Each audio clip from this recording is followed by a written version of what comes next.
이 말씀 그대로 하나님의 사람은 어떤 사람이고 하나님을 믿지 않는 마귀의 자녀는 어떤 사람인가, 이것을 분명히 알 수 있다, 이렇게 말씀해 주는 구절입니다. 하나님은 인류를 창조하시고 하나님의 형상으로 사람을 창조하신 후에 영원히 살도록, 아멘입니다, 하나님이 누리는 영광을 그들도 누리고 하나님과 교제하며 정말 영원히 살도록 주님은 창조하셨습니다. 그런데 인간의 죄를 범함으로 말미암아 영원히 하나님과 단절되게 되었고, 그래서 하나님과 영원히 함께할 수 없는 곳, 그것이 곧 어디입니까? 어둠의 장소인 무저갱입니다. 그래서 이 운명을, 이 사람들을 분명히 죄로 말미암아 성경은 하나님과 원수가 되어버린 이 사람들을 구원하시기 위하여 구원 계획을 세우셨는데요. 여러분, 혹시 우리 인간이 말이에요, 100년 계획을 세우나요?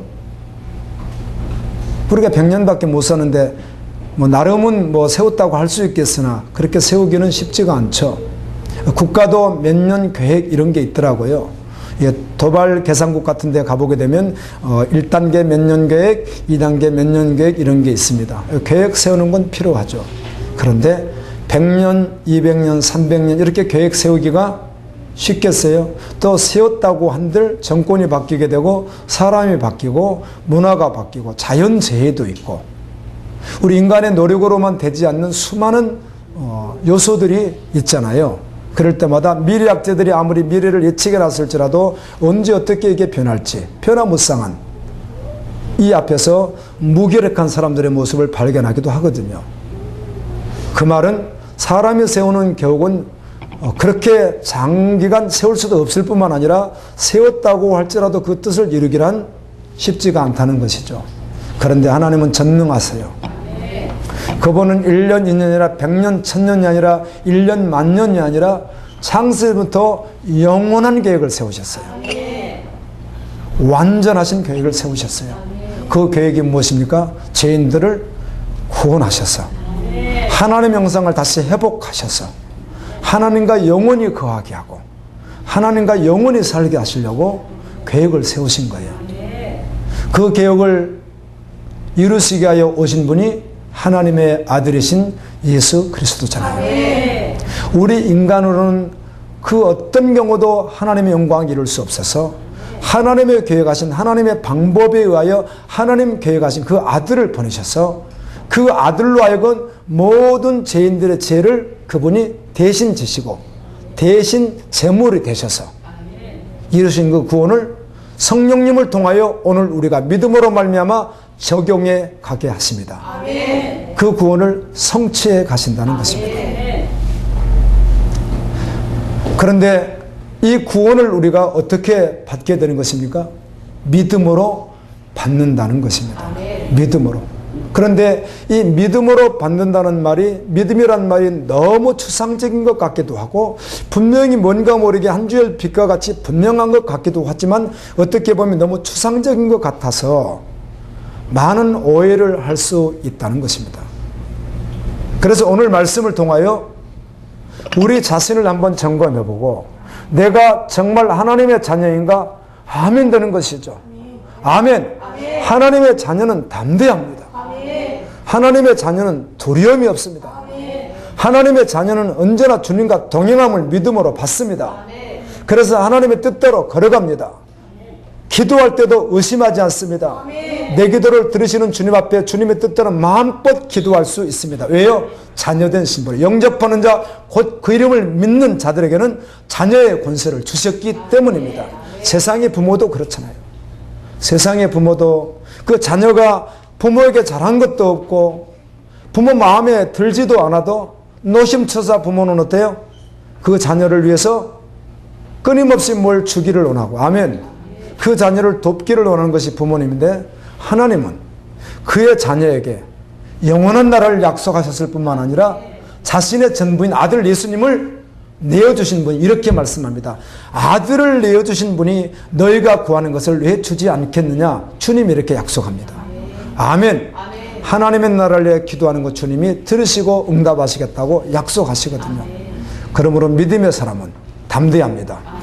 믿음의 사람은 어떤 상황이어도 감정적으로, 조건적으로, 정서적으로 약간 불안하기도 하고 약간 힘들고 이런 건 있을 수 있으나 전체적으로 결국은 주님 앞에 서게 되면 어때요? 아멘 되어집니다. 주님은 아시거든요. 정말 보십니다. 오늘 우리를 다 알고 계십니다. 히브리서 4장 여러분 잘 아는 12절 말씀 있잖아요. 그 말씀이 이렇게 되어 있죠. 하나님의 말씀은 좌우에 날섬 금과 같이 예리하여 혼과 영과 골수를 찔러 쪼개기까지 하고 너희 마음을 다 감찰하시느니라. 이 말씀은요, 한국 개역 성경이 이렇게 번역했지만 실제 이 말씀을 또 정확하게 번역을 하게 된다면 이런 것입니다.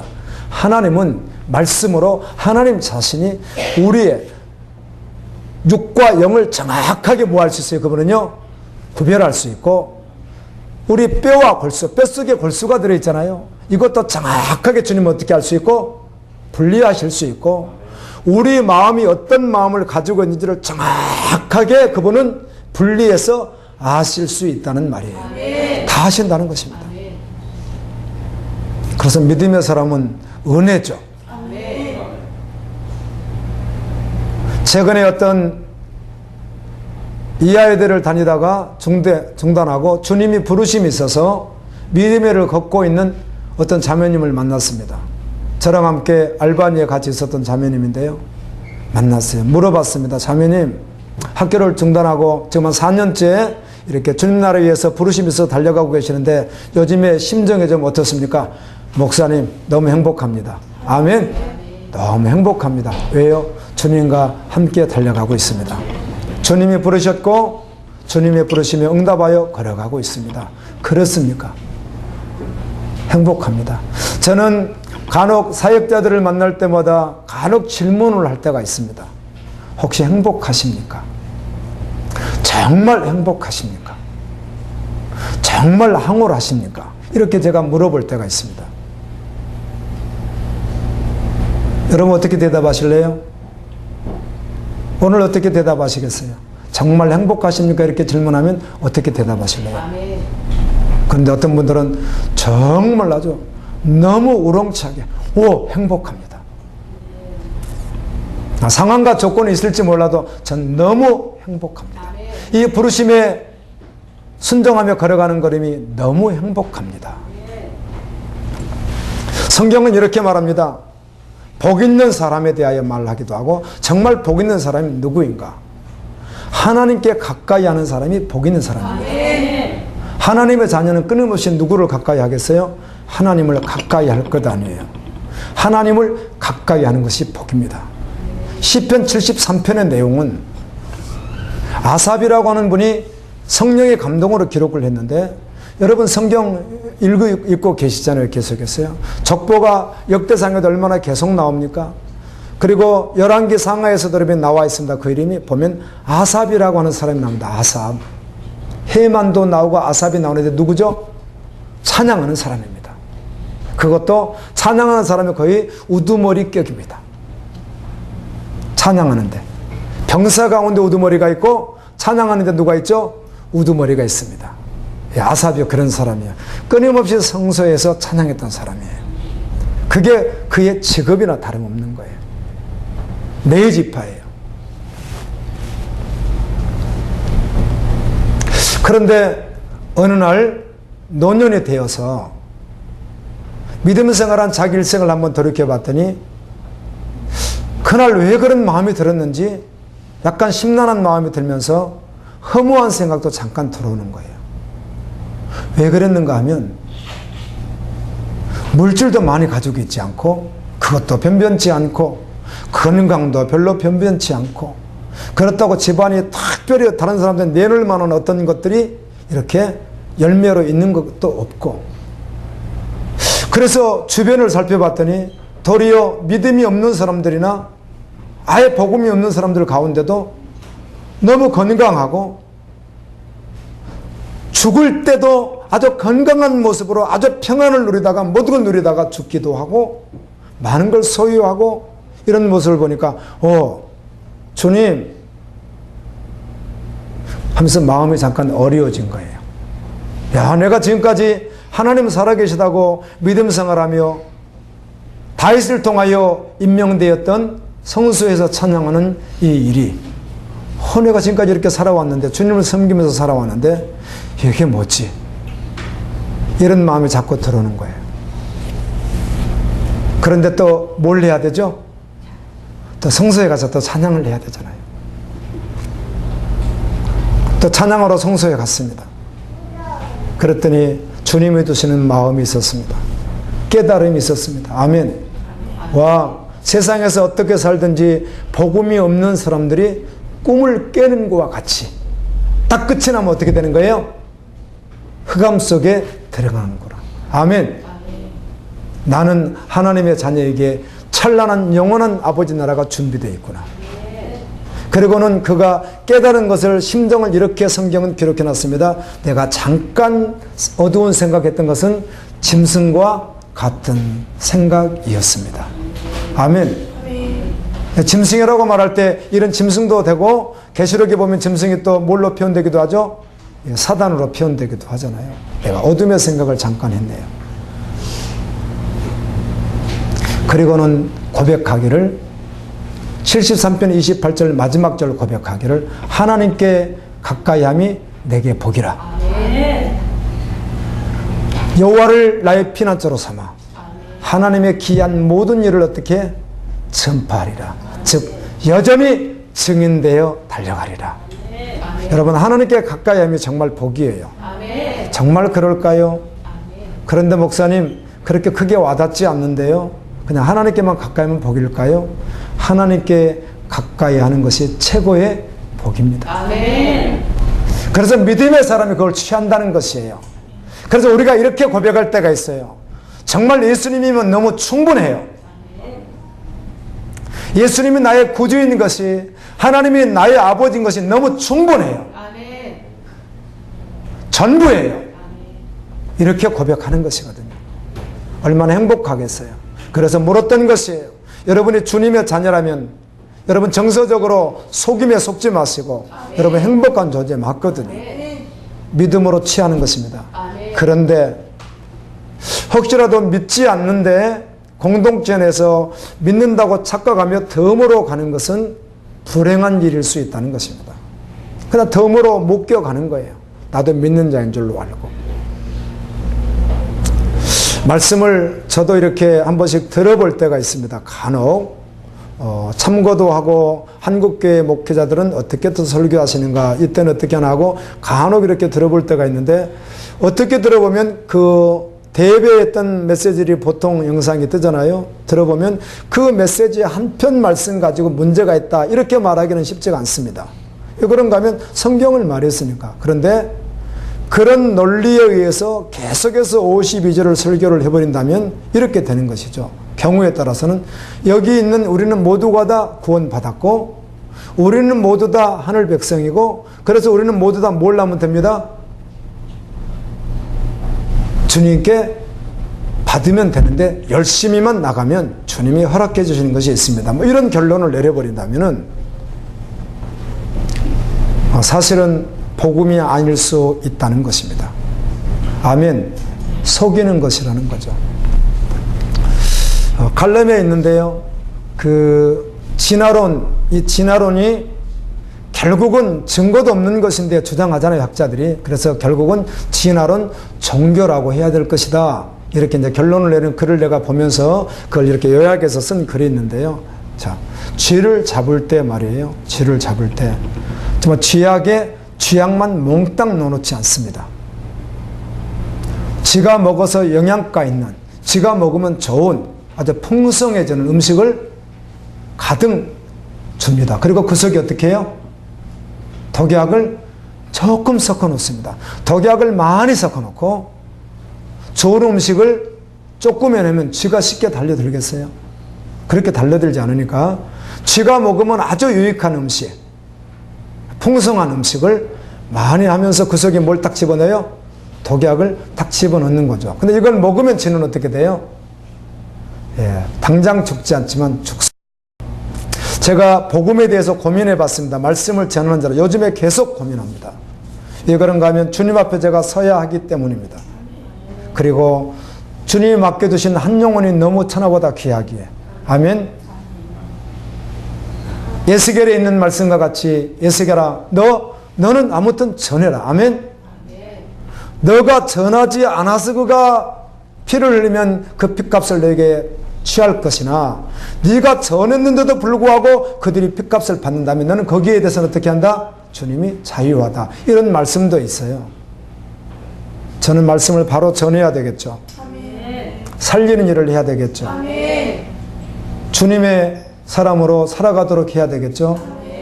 혹시라도 그렇지 않다면 다른 것이 아니라 사람에게 인정받고 받지 못하는 그런 것이 아니라 내가 주님 앞에 분명히 설 것이기 때문이거든요. 요즘에 그래서 늘 고민합니다. 항상 고민합니다. 내가 전하는 말씀이 정말 맞나? 이렇게 전하면 정말 주님의 말씀일까? 얼마나 오늘 또 이 말씀을 준비하면서 고민을 얼마나 많이 했는지 몰라요. 계속했어요, 고민을. 거기에 접근할 수 있는 말씀들은 다 찾아보고요. 기억나니까 속에서. 이 말씀 이렇게 어떻게 해당이 되지? 이 말씀 이렇게 충돌되는 건 어떻게 맞는 거지? 이렇게 생각하면서 그냥 찾아보는 시간들. 내가 이렇게 확 전한 말씀이 다른데 다르게 나와 있으면 어떻게 해요? 이런 거 고민하면서 생각하는 거예요. 정말 아무리 생각해도 제자들과 사도들과 성경을 기록한 적어도 사도들과 구약의 참 선지자들은 정말이지 섞인 게 없어요. 뭐 애야를 안 들었다 그런 말이 아니라 복음에서 빗나간 말을 했어요, 안 했어요? 하지 않았어요. 우리는 구약에는 선지자들이 하는 말씀을 받아 전했지만 신학에서는 구약의 말을 할 때 복음이라 이렇게 써놓잖아요. 복음을 전함에 있어서 복음은 무엇이죠? 생명을 살리는 기쁜 영원한 소식이잖아요. 영원한 기쁨의 소식 아니겠어요? 그리고 이 기쁨의 소식을 받은 이들이 주님을 경배하는 것이 뭐예요? 가장 완전하고 가장 주님 기뻐하시는 노래잖아요. 노래 중에 노래가 되는 거거든요. 정말 사도들과 선지자들은 그들이 전하는 메시지 그 속에 결국은 정말이지 섞이지 않았겠다. 이게 너무 그런 거예요. 안 섞였을 거, 섞일 수가 없는 것이죠. 복음을 떠나지 않았다는 것이에요. 주님의 말씀에서 떠나지 않았다는 것이에요. 이게 너무 마음에 이렇게 와닿는 거예요. 정말 그렇겠다. 바울이 사도행전에 보게 되면 안디옥 쪽에서 또 고린도 쪽에서 데살로니가 쪽에서 이렇게 베레아 쪽에서 이렇게 순회하면서 받았던 은혜들을 나누기도 하고 아멘입니다.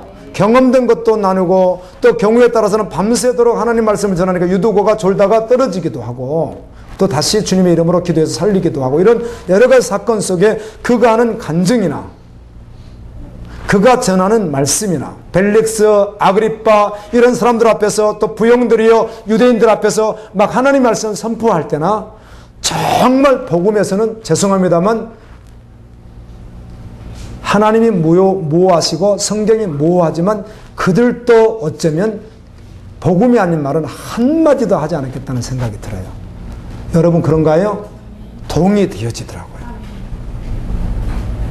근데 오늘날 저는 목사인데 평생을 말씀을 전하다 가야 하는데 내가 전하는 말씀 속에 지금 이렇게 하는 건 모든 것들이 접근하고 그 다음에 설명하기 위하여 말을 하고 이 모든 것들이 정말 복음에서 빗나가는 말을 했을 경우는 두려운 일인 거예요. 함부로 할 수 없는 거예요. 갈수록 깨달아지는 거예요, 이게. 아멘입니다. 예, 말씀으로 주님이 일하실 것이거든요. 아멘. 말씀은 생명이잖아요. 아멘. 말씀은 살리잖아요. 아멘. 마른 뼈도 살리잖아요. 아멘? 아멘. 말씀은 영원하잖아요. 영원한 진리잖아요. 그런데 어떤 비유를 들든지 이 말씀을 설명해 지금 내가 말하고 있듯이 이 말씀, 이런 모든 것들이 진리가 아니었을 경우에 주님이 원하는 전혀 다른 복음이었을 경우에는 어떻게 될까? 이런 두려움이 있는 거예요. 아주 조심스럽습니다. 그런데 교회 안에 있는데 믿음이 없으면, 그런데 없으면 주님 앞에 나아가서 회개하고 믿음을 받고, 아멘입니다. 구원을 받아 살아가면 좋은데 혹시라도 세상 떠날 때까지 착각하는 채로, 나는 구원받았다고 착각하는 채로 있어버리면 어떻게 될까? 이건 정말 불행한 일이잖아요.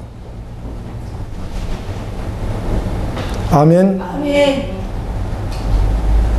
세상은 예수님을 믿지 않는 사람들이 너무 많습니다. 그리고 아예 대놓고 요즘에는 기독교에 하나님은 없다라고 주장하는 사이트들이 만들어지고 아예 강의를 주기적으로 하는 사람들이 늘어나고 있습니다. 없다는 것이죠, 하나님이.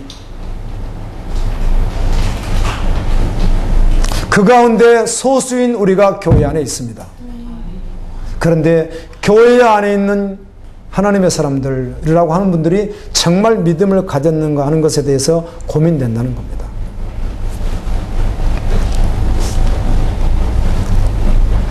성경은 누가 믿는지 믿지 않는지는 사실은 명쾌하게 말씀해 줍니다. 아멘. 정말 그렇습니다. 애매모호하지는 않습니다. 분명하게 말씀합니다.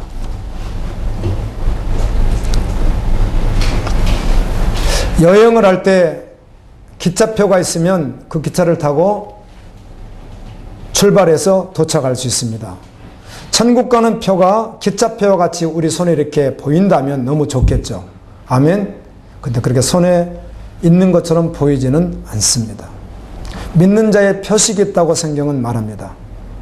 그 안에 성령님이 계시고, 아멘. 아멘. 그 안에 예수님이 계시고, 그리고 이마에 뭐가 있고, 하나님 이름이 하나님이 아시는 표가 있다고 성경은 이렇게 말하잖아요. 근데 아무것도 볼 수가 없다는 사실입니다. 표가 있으면 얼마나 좋겠어요? 보여주는 않는다는 것이에요. 그런데 이것도 말씀 안에서 어때요? 내가 있는지 없는지를 확인할 수 있다는 것입니다.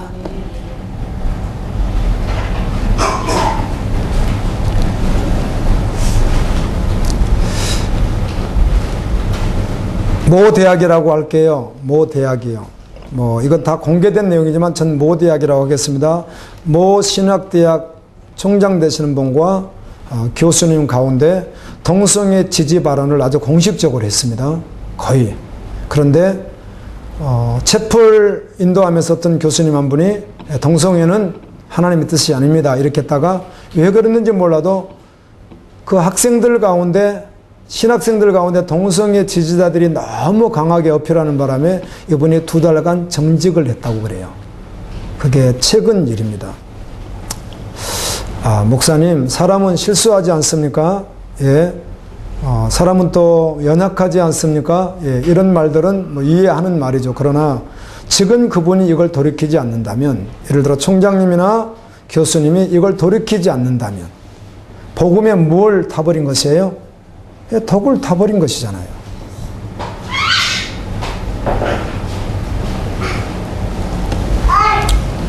이 디즈니 가족 영화가 나온대요. 정글 크루즈래요. 그래서 아마 어린이들과 함께 볼 수 있는 영화라고 하는데요. 이런 영화 보지 마십시오. 동성애 캐릭터가 주인공으로 아예 전면에 등장한답니다. 예, 디즈니가 왜 그렇게 하는지 잘 모르지만 오래돼 있죠. 이렇게 하고 있는 것들이. 마지막 시대인 게 너무 분명하고요. 제가 이 말씀을 하기 위해서 오늘 하나님의 자녀, 마귀의 자녀 이걸 말하기 위해서 우리가 믿는 믿음을 한번 점검해 보게 하여 이렇게 말씀을 전하겠습니다. 구약 시대 때 구약 교회를 통하여 신약을 살아가는 우리에게 거울이 돼요. 어떤 사람이 구원을 받았고 어떤 사람이 구원을 받지 못했는지 분명히 알라고 계속해서 말씀하거든요. 그 가운데 이스라엘 백성입니다. 이런 설교가 자주 등장합니다.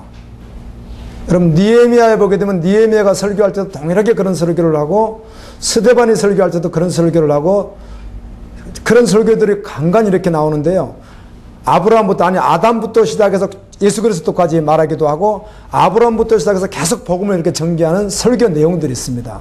그와 같이 이스라엘을 하나님이 아브라함을 선택하셔서 아멘. 그의 아들이 이삭이고 아브라함의 손주가 야곱인데 그의 이름을 뭐라고 바꿔주죠? 이스라엘. 그래서 그때부터 이스라엘이라는 말이 쓰임 받게 되는 거예요. 이스라엘. 그다음 유다는 그 야곱의 넷째 아들이 유다니까 그래서 유다, 유덴 이렇게 지금 이름이 만들어진 거잖아요. 아브라함을 선택했습니다. 하나님께서.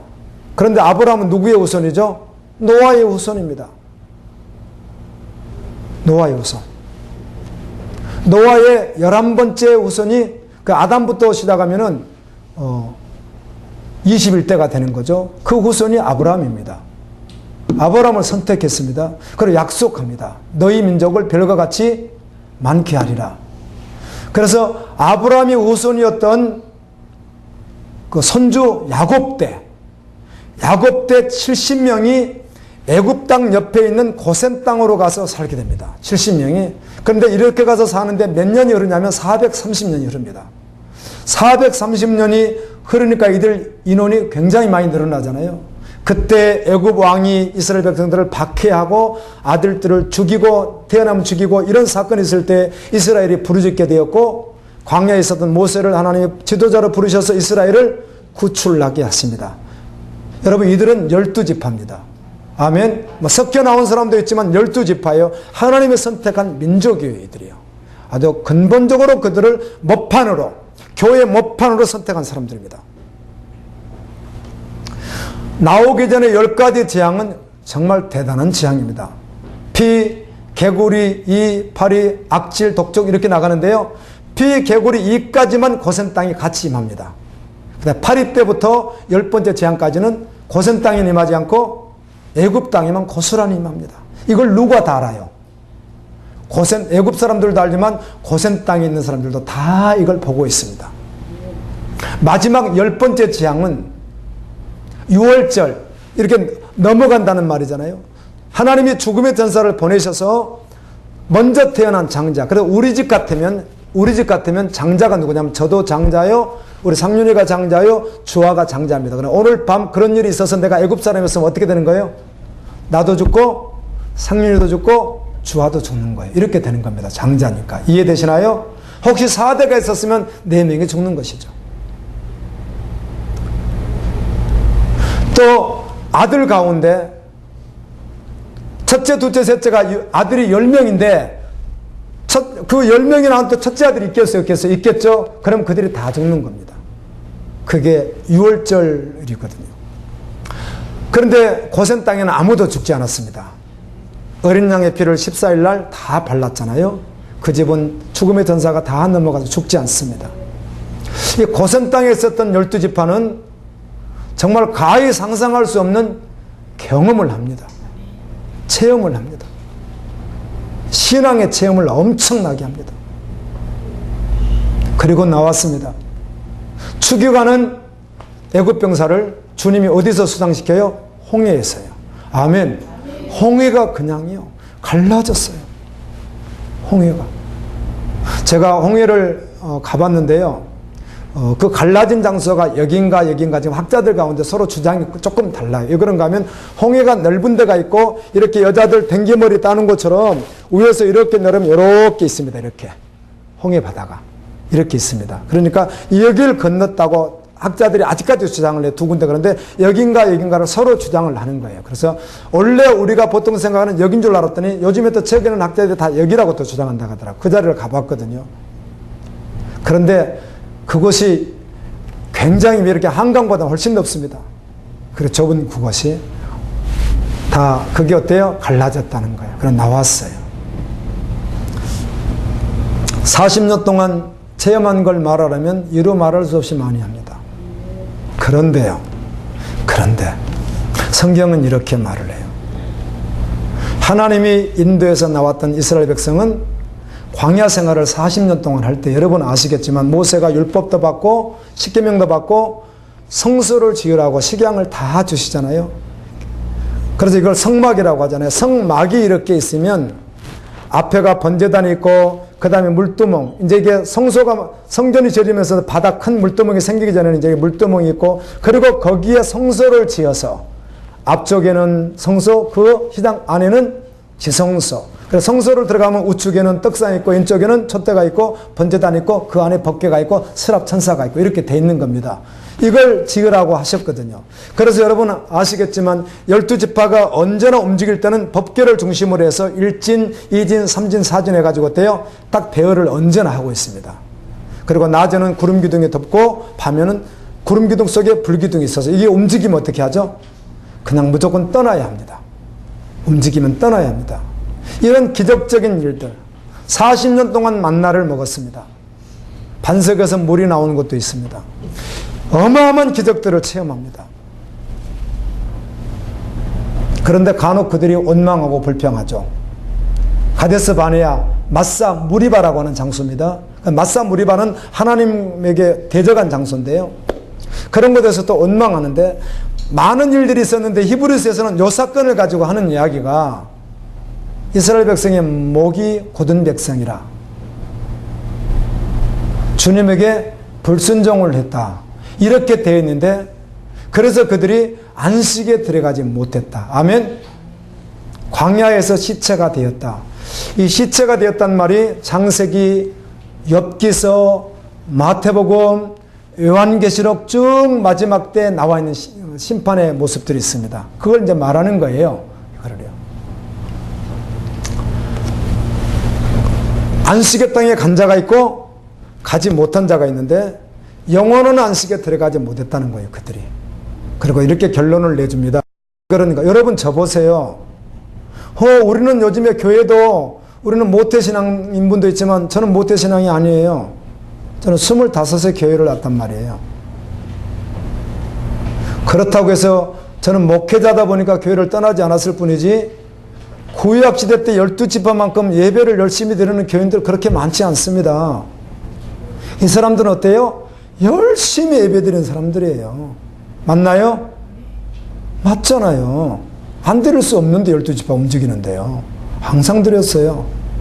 하루에 드리는 번제, 서제, 속제제, 속건제, 하목제 말고도 1일 드리는 월삭이 있었고 또 7월 1일 드리는 7월 10일 대속제일 또 7월 15일 나팔주일 그 다음 6월절 오순절 장막절 이런 절기 외에도요 끊임없이 그들은 제사를 드렸어요.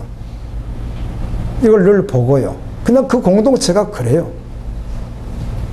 그런데 구원받지 못한 자들이 그렇게 있었다는 것입니다. 결론을 뭐라고 말씀하시죠? 믿지 않았기 때문에 이렇게 해줍니다. 역대상 10장 여러분 13장 오늘 묵상했잖아요. 10장 묵상하셨죠? 예, 10장에 무슨 내용이 나와 있는가 하면 사울이 전투에서 죽은 장면이 나와 있는데 이건 사무엘 상에도 30 마지막 장 쭉 자세히 나와 있습니다. 거기 보면은. 그런데 역대상 10장에서는 이렇게 기록합니다. 사울이 왜 그렇게 죽었는가, 전쟁에서 왜 죽었는가를 설명해 주는 구절이 있습니다. 뭐라고 하죠? 하나님께 순종하지 아니하고 신접한 여인을 찾아갔고 하나님께 묻지 아니하고 신접한 여인에게 물었던 거. 그래서 그는 어떻게 했다?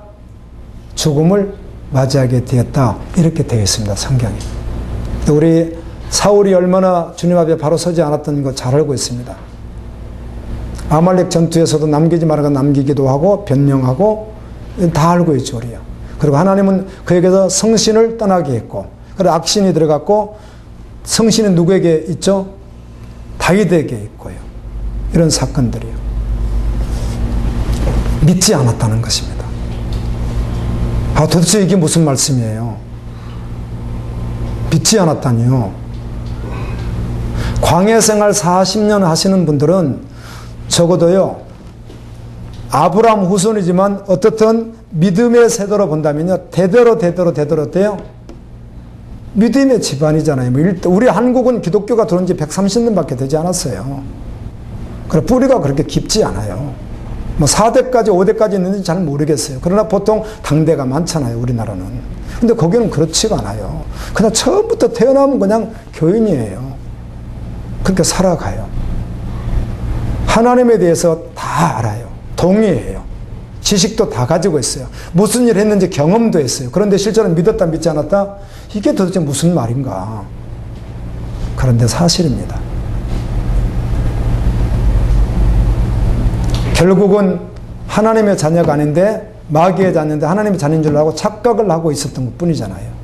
그래서 주님이 오늘 우리에게 말씀하시는 거예요. 착각하지 말라고. 그럼 믿는 자가 누구냐 하는 것입니다. 믿는 자가. 자, 오늘 말씀을 보게 되면은 이 한 구절 속에 이렇게 말합니다. 믿는 자가 누구인가? 의를 행하는 자와 형제를 사랑하는 자, 이렇게 말합니다. 아멘. 하나님의 사랑이 그에게 있는 자, 그리고 의를 행하는 자, 즉 주님의 뜻대로 사는 자, 그 말이거든요. 죄를 범하지 않는다는 말 때문에 여러분 성경 보시면요, 갈라디아서 4장 1절도 보면은 죄 문제에 대해서 이렇게 말합니다. 범죄한 너희 지체, 교회 내 지체가 있으면은 불쌍히 여기고 온유함으로 대해서 그를 세워라. 그러나 너희는 거기에 빠지지 말라. 이런 구절도 있습니다. 그 다음에 요한일서에 보게 되면 이런 말이 있습니다. 죄인데 사망에 이르는 죄도 있고 사망에 이르지 않는 죄도 있다. 아멘. 이런 구절이 있습니다. 요한일서 5장에. 죄는 죄예요. 그럼 어떤 죄는 사망에 이르는 죄고 어떤 죄는 사망에 이르지 않는 죄도 있다는 거예요. 그래서 그 죄를 범한 자, 사망에 이르지 않는 죄를 범한 자를 위해서는 지체들을 뭘 해줘라? 기도해주라. 믿음으로 서도록 그들을 쾌어해주라. 이렇게 돼 있단 말이에요. 그러면 도대체 죄는 지으면 안 되는 것인데 또 죄를 지으는 사람은 믿는 자가 아니라고 말씀하시고 왜 이런 말씀들이 있을까? 그런데 한 가지 분명한 사실은 죄는 일단 무엇이에요? 불법이라고 일단 명쾌하게 지시를 합니다. 죄는 일단 불법이다. 그래서 이 죄에 대해서 그럼 어떤 것, 우상숭배 이렇게 하나큰 죄는 죄가 되고 적은 죄는 죄가 안 되는 것이고 왜 이렇게 말씀하시지? 이 말은 믿지 않는 자에게 말하는 것이 아니라 교회를 다니지 않는 자에게 말하는 것이 아니라 교회에 다니는 자에게 하고 있단 말이에요. 교회에 다니는 자 안에서 구별을 하는데 그런데 이 구별을 66권까지 구별하기는 어려워요. 여러분은 아무리 고민해도 어려워요. 어떤 죄를 지으면 구원받을 그 죄를 지었다는 것이 어떤 죄는 사망에 이르지 않는 죄가 있고 어떤 죄는 사망에 이르는 죄가 있는데 그럼 도대체 무엇인가? 그런 방법이 없는 거죠. 성경에서 죄를 뭐라고 말하는가? 어떤 걸 죄라고 말하는가? 이를 따질 수밖에 없잖아요. 교회 안에 있는 사람을 두고 말하는 거예요. 교회 밖 말하는 거 아닙니다. 교회 안에 있는 사람 말한다고. 교회 안에 있는 사람. 목사, 집사, 성도, 장로, 권사 이런 분들을 말한단 말이에요. 자, 한 구절만 참고하라고 읽어드릴게요. 성경의 여러 구절 가운데 이런 한 구절이 있습니다. 죄에 대한 말 가운데 육체의 일은 분명하니 갈라디아서 5장 19절입니다. 곧 음행은 언제나 말합니다. 음행은요. 그래서 구약의 큰 죄가 뭐라고요? 하나가 우상숭배고 우상숭배와 함께 오는 것이 무엇이고? 음란이요. 그 두 가지 죄를 항상 말해요. 그런데 지금 이 시대는 이 음란은요, 그냥 홍수를 이루는 시대가 됐잖아요. 음란이요. 두 가지 죄를 항상 말합니다. 하나님의 나라 갈 수 없다고. 자, 음란 말하면 여러분들은 어떻게 듣는지 몰라도 아마 한국 교인들 다 계신 곳에서 음란을 말한다면 자유롭지 않는 사람들이 얼마나 많겠습니까? 정말 많을 거예요. 그냥 육체적 음란도 말이에요. 여러분 종교적 음란만 말하지 않고 분명히 육체적 음란을 말하거든요. 더러운 것과 호색과 우상숭배와 주술과 주술도 우상숭배의 요소죠. 원수 맺는 것과 분쟁과 시기하는 것, 분내는 것, 당을 짓는 것, 분열함, 이단, 질투하는 것, 술 취하는 것, 방탕하는 것, 또 그와 같은 것들이라 이런 그 죄에 대한 목록들이 성경엔 여러 가지가 있습니다. 그 가운데 제가 이 구절을 읽어드린 거예요. 자, 이 구절 속에 이 죄는 사함을 받지 못한다는 것이죠. 다시 말하면 교회 안에서는 이 죄를 짓고 회개하고 돌이켜서 주님 앞에 믿음으로 서지 않으면 어떻게 한다는 거예요? 이런 죄를 계속 짓고 있는 사람은 구원받지 못한다는 뜻이에요. 이런 죄를 계속 짓고 있으면서 나는 구원받았으면 이렇게 할 수 없다는 거예요. 정말 회개하고 돌이켜 믿음으로 계속 가면 어떻게 하는 거죠? 주님이 불쌍히 여기시겠죠. 아멘. 근데 지금 계속 짓고 있는데 주님 만나면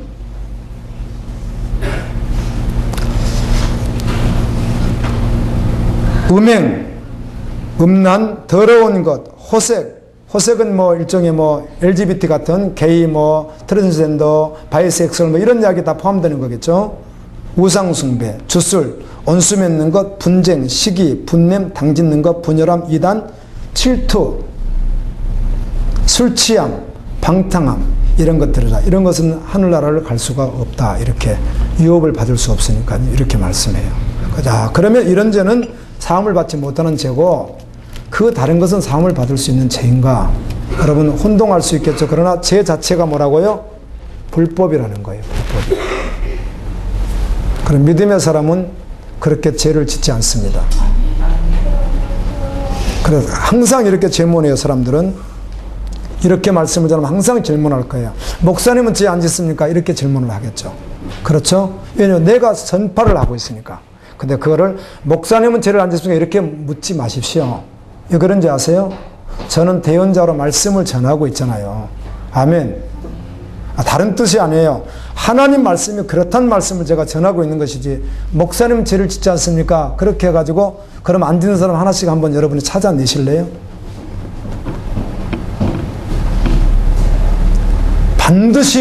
여러분 반드시 자신에게 적용하십시오. 자신에게. 그리고 지체 가운데 그런 분이 계시다면 성경은 뭐라고 해요? 긍휼히 여기고 온유하게 여기며 그를 위해서 기도해주고 그를 어떻게 하고 세울 수 있기를 위해서 하라는 거예요. 그러나 너희는 그 자리에 빠지지는 말라는 거예요. 목사님 말씀을 전하니까 목사님은 어떻게 잘 되십니까? 이렇게 묻고 싶으시겠죠. 오늘은 아직 죄 짓지 않았습니다. 주여. 그렇게 묻고 싶은 거 아니에요? 주님을 사랑하는 신부입니까? 그리고 오늘 말씀 그대로 보게 되면 하나님의 자녀와 마귀의 자녀를 죄 가운데로 말하면 의는 죄가 아니라는 거잖아요. 그렇죠? 그런데 형제 사랑이라는 말을 요한일서 1장부터 5장까지 계속 끌고 나가는 말씀이 있습니다. 이번 주간에 이 말씀을 전할 때 예하로 쓰라고 주님이 주셨는지 몰라도 누가 이렇게 카톡을 하나 보내왔어요. 봤는데 이분이 사역자 부인이셨어요. 사역자 부인. 그런데 고아원 사역도 하시면서 이렇게 이제 하시는 이제 사역자 부인이셨는데 처음엔 자녀도 낳고 남편하고 행복하게 잘 살았는데 남편이 계속 애도를 하는 거예요. 이제 아는 거죠. 다 알아요. 부인도 알아요. 다 애도를 하는 거예요. 그냥 눈에 봐도 거짓말하고 또 애도하고 거짓말. 그래서 견디기가 어려운 거예요. 부인이 너무 힘든 거예요. 나중에는 남편이 하도 그 사역자신데 이혼을 해달라는 거예요. 이혼해달라, 이혼해달라. 끝까지 해달라 그래서 방법이 없었어요. 그래서 결국은 이혼을 했어요. 남편이 뭐 끝까지 그렇게 하니까. 고린도서에도 바울을 통해 주님 주신 말씀 가운데 애도를 하는 사람이 이혼을 해달라고 해도 70번씩 70번이라도 용서할 수 있겠죠. 아멘. 그런데 끝까지 그거 안 된 상황에서 끝까지 그렇게 했을 경우는 어쩔 수 없잖아요. 그렇죠? 성경에 그렇게도 돼 있어요. 이혼을 했습니다. 이분이. 견딜 수 없는 것이죠. 배신감, 아픔. 여러분 뭐 경험해보지 않았습니다만 저는 그분의 아픈 경험은 세상에서 제일 고난했을 것 같아요. 우리 사모님하고 간혹 이런 대화를 할 때 있습니다. 우리도 간혹 이제 마음이 어려울 때가 있을 수 있잖아요. 그러면 사모님 마음이 어렵죠? 그러면 네, 그래도 다른 분보다 우리는 훨씬 더 저쪽으로 했어요. 그때 뭐라고 하는지 아세요? 아이 목사님 그런 소리 하지 마세요. 내가 제일 힘들어요. 그래도 당신은 내가 있잖아. 사모님 동갑 되시는 분이 어디 사시는 분이 계세요. 그런데 그분이 자살해 죽으셨어요. 2년 전에. 재산을 다 없애버리고 그리고 돌아가셨어요. 부인을 너무너무 힘들게 해놓고 돌아가셔버렸어요. 얘들 둘이 있는데.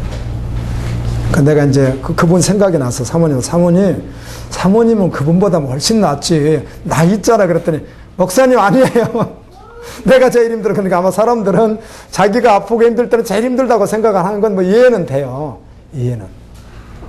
그렇지만 그분 심정 한번 조금만 생각해 보세요. 우리 특별히 여자분들 말이에요. 이 배신감에 살 수가 없는 거예요. 그래서 이분은 이제 사역자니까 부인도 무슨 말인지 아시겠죠? 목사님, 사모님이시라니까요. 꼭 이렇게 말씀해야. 그래가지고 이분이 이제 자살하면 안 되니까 내가 차라리 죽자. 근데 어떻게 죽어요? 그래서 굶자. 이제 금식인 거예요. 그래서 차라리 굶다가 금식이라는 미명하에 죽자. 먹지 말자. 이렇게 해가지고 살 수가 없어가지고 힘들어서 기도원으로 간 거예요. 이분이. 가셔서 이제 왜 금식을 해요?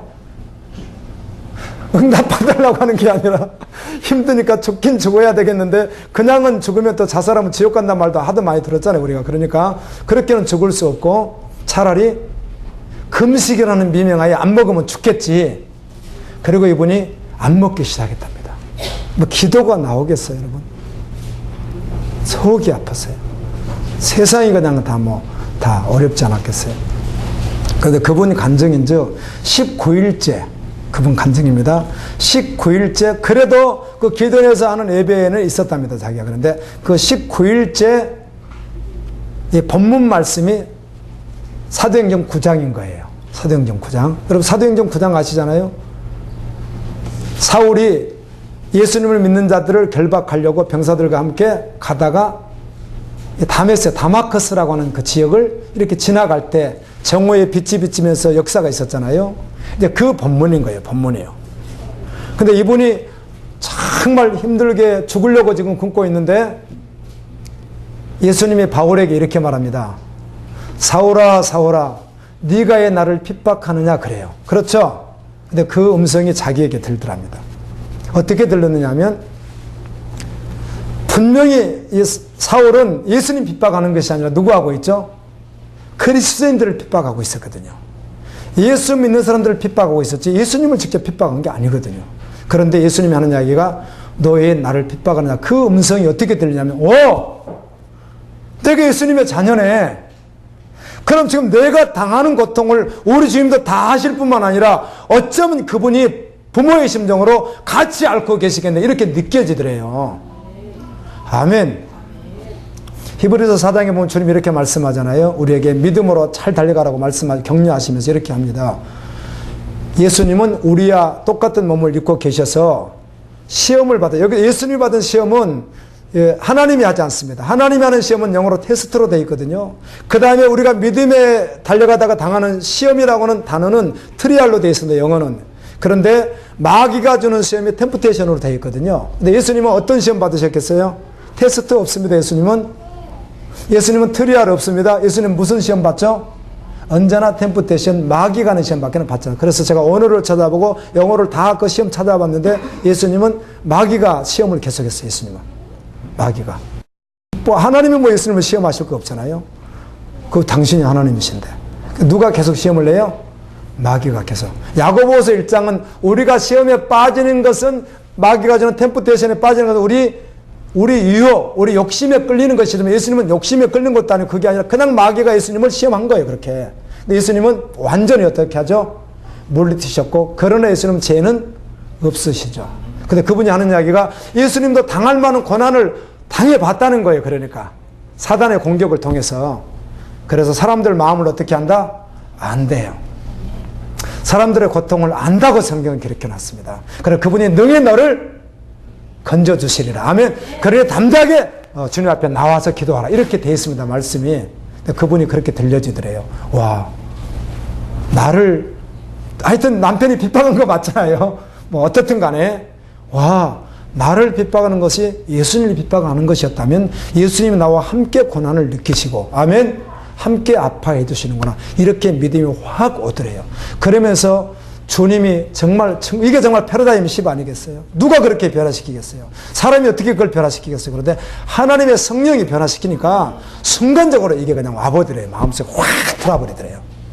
들어와가지고 미운 게 아니라 정말로 표현할 수 없지만 그 남편이 미운 게 아니라 그 전에 은혜 받기 전에는요. 미운 게 아니라 어떻게 했겠어요? 원수도 세상에 그런 철천지 연수가 없는 거죠. 그것 때문에 내가 밥도 안 먹고 죽을 건데. 그런데 성령님이 그렇게 하시니까 그냥 용서가 되고 그냥 불쌍히 여겨지고 막 그냥 확 마음이 돌아버리더래요. 그래서 지금 그 은혜로 살아갑니다. 이렇게 고백을 들었는데 여러분 믿음의 사람이 그렇습니다. 그러니까 사랑이 있다는 겁니다. 사랑이. 그리고 의를 행한다는 거예요. 누구예요? 하나님의 자녀라는 거예요. 이 반대가 누구고? 마귀의 자녀래요. 오늘 또 주신 다 결론을 다 못 내려버렸네. 이렇게 하다 보니까 더 내릴 수 있는 결론으로 더 나가야 되는데요. 다 내리지 못했지만 이만큼 하고요. 주님이 주신 은혜를 붙들고 여러분 하나님의 자녀입니까? 얼마나 행복합니까? 얼마나 복된 사람입니까? 하나님의 자녀는 하나님께 가까이 함이 복입니다. 그런데 혹시라도 내가 아니라고 어렴풋이 느껴지면 주님을 찾으십시오. 주님은 오늘 또 구원하시기를 원하시거든요. 기도합니다. 다 같이. 하나님 말씀해 주셔서